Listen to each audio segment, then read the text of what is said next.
Mikhail Dilman drove his classic car to Lviv all the way from Germany. Having added almost 2,000 kilometers to the odometer of this all-original 1954 Mercedes, he believes that no matter how priceless, cars belong on the road, not in museums.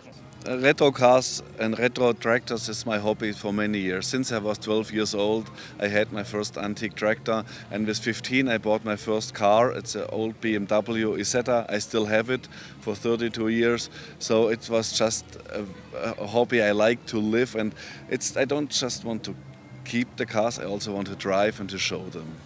Owners showed off their cars in a demonstration race staged along the route of the historic Grand Prix circuit through the city of Lviv.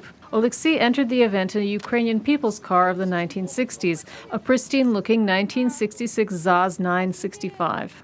It doesn't have a heater as such. Instead, it has an independent petrol-powered heater unit for winter, which is rather dangerous. Behind the wheel here, there is no stereo or anything. This turns on the turn indicators, this turns on the headlights, and this turns on the wipers. And that's all there is to this dashboard. Oleksiy bought this car 10 years ago. All the time and effort put into restoring it has paid off. Now, together with his family, he travels the world in this Ukrainian classic. So far, the longest trip was 7,000 kilometers. In a span of 3 weeks, Oleksiy managed to travel to the edge of Europe, the town of Nordkapp, Norway, which is the continent's northernmost point accessible by vehicle. You know, when you drive such a tiny car through the city, all you see is smiles around you. Even the people who look sad, as soon as they see us, they start smiling. And this is what really matters.